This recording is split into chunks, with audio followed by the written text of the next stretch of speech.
What's good, YouTube? It's your boy Malachikingz in the chat. I don't know. Today we'll be going into a little Bible study. You know what I'm saying? We'll be doing this series. We're gonna get into the Bible 10 minutes a day, strengthen our relationship with God, and yeah, just join me on this journey. You know what I mean? I'll be using my $1,400 page. You know what I'm saying? And we will be starting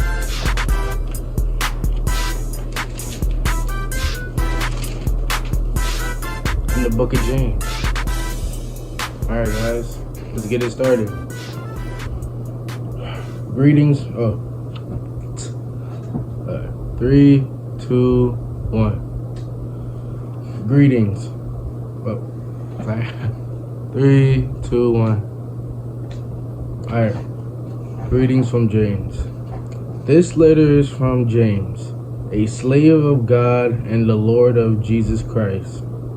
I am writing to the 12 tribes, Jewish believers scattered abroad. Greetings. Faith and endurance. Dear brothers and sisters, when troubles of any kind come your way, consider it an opportunity from great joy. For you know that when your faith is tested, your endurance has a chance to grow. So let it grow. For when your endurance is fully developed, you will be perfect and complete, needing nothing. If you need wisdom, ask our generous God. He will give it to you. He will not rebuke you for asking. But when you ask him, be sure that your faith is in God alone. Do not waver, for a person with divided loyalty is as unsettled as a wave of the sea that is blown and tossed by the wind. Such people should not expect to receive anything from the Lord. Their loyalty is divided between God and the world, and they are unstable in everything they do. Believers who are poor have something to boast about, for God has honored them, and those who are rich should boast that God has humbled them. They will fade away like a little flower in the field. The hot sun rises and the grass withers. The little flower drops and falls, and its beauty fades away. In the same way, the rich will fade away with all their achievements. God blesses those who patiently endure testing and temptation. Afterward, he will receive the crown of life that God has promised to those who love him. And remember, when you are being tempted, do not say, God is tempting me. God is never tempted to do wrong. God is never tempted to do wrong, And he never tempts anyone else. Temptation comes from our own desires, which entices us and drags us away. These desires give birth to sinful actions, and when sin is allowed to grow, it gives birth to death. So don't be misled, my dear brothers and sisters. Whatever is good and perfect is a gift coming down from us, from God, our Father, who created all the lights in heaven. He never changes or casts a shifting shadow. He chose to give birth to us by giving us his true word, and we, out of all creation, became his prized possession.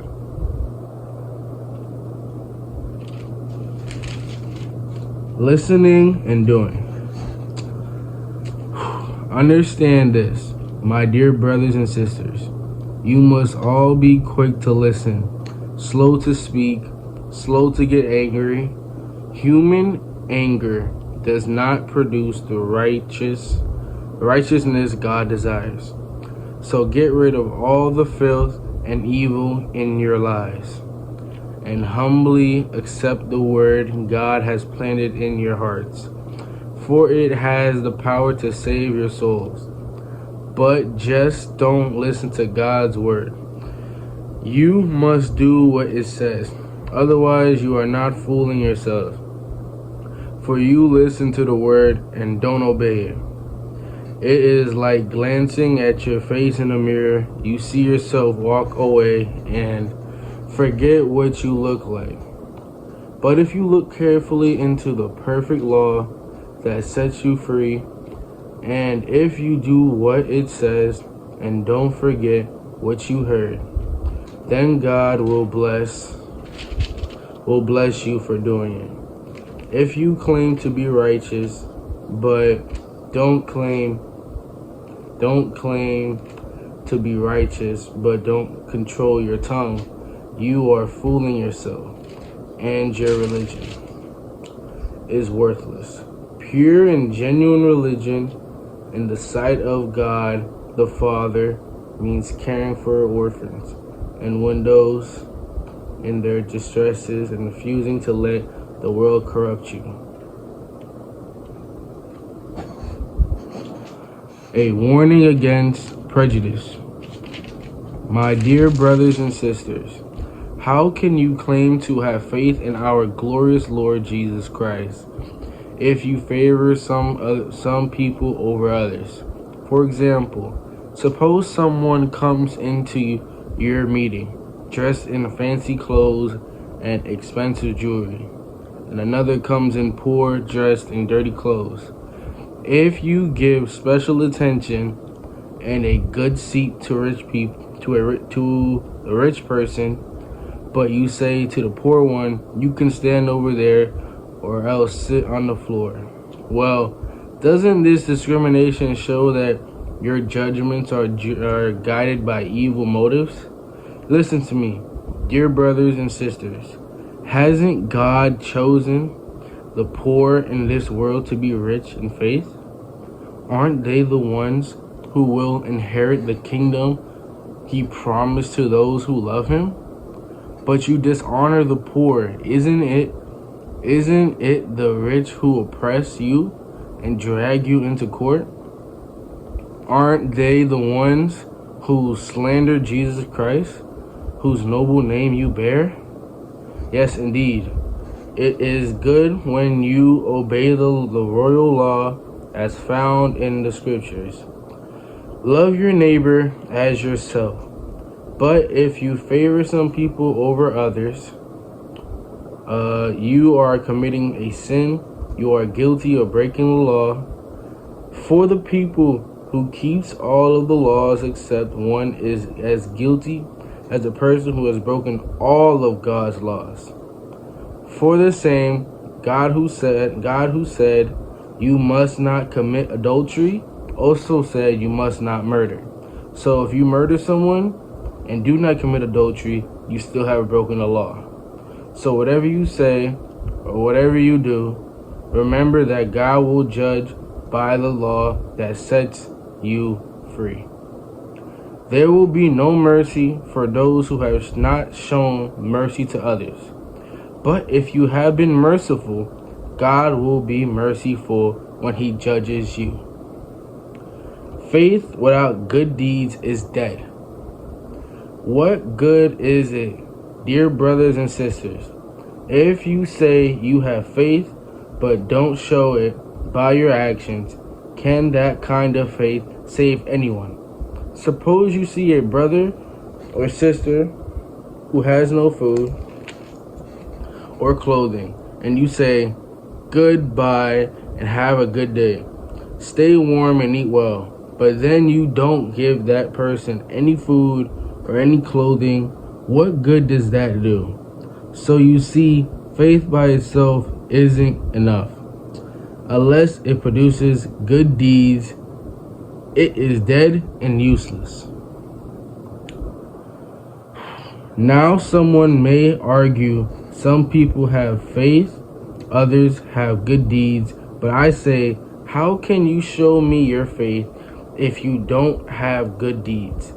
I will show you my faith by my good deeds. You say you have faith, for you believe that there is one God.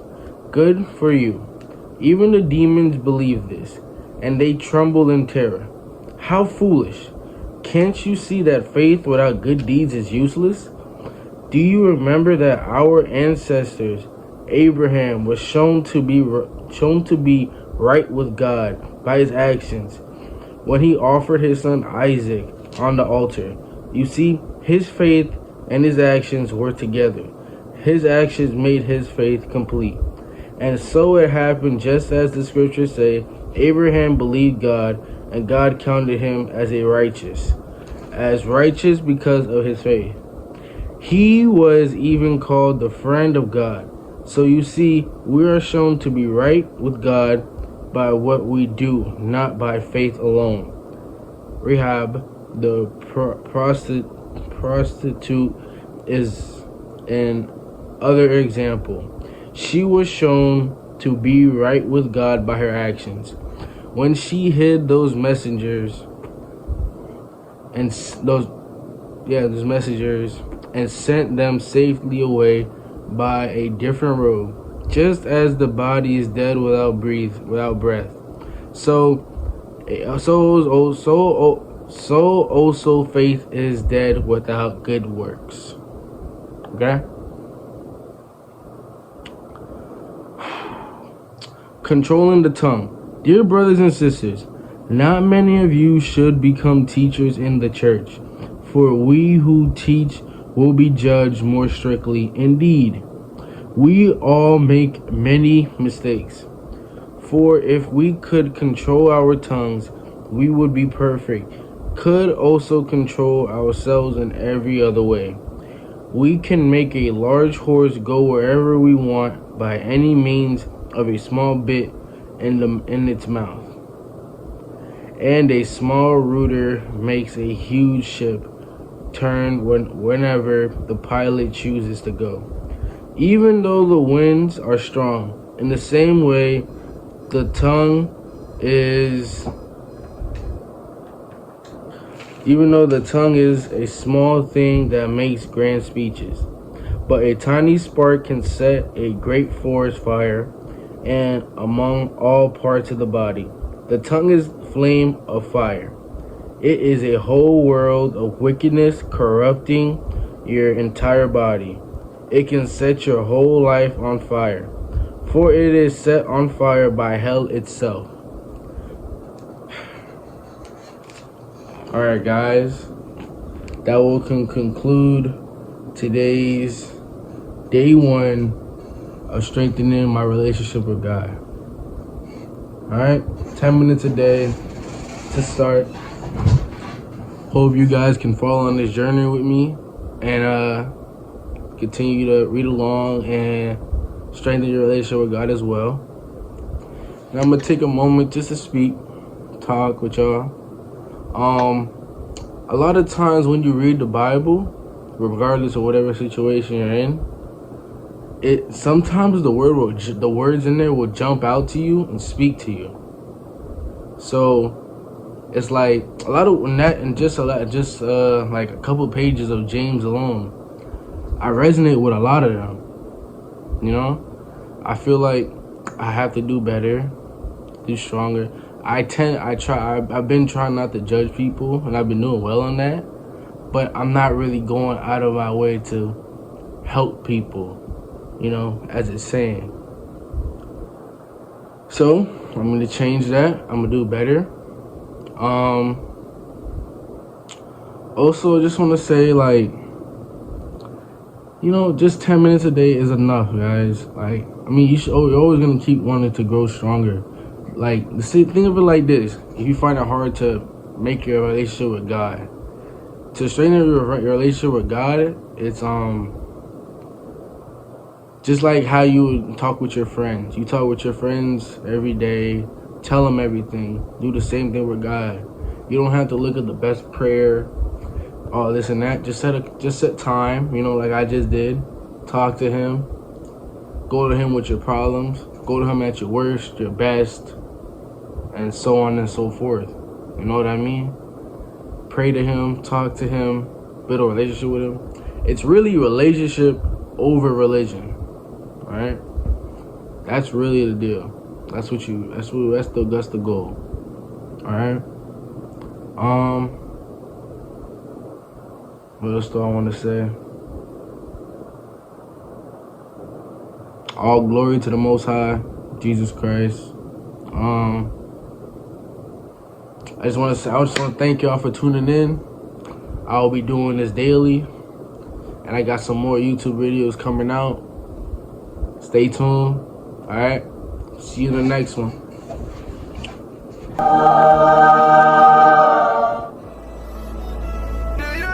Yeah, that's hard. That's hard. All right, make sure I get y'all Bibles. Stay with me.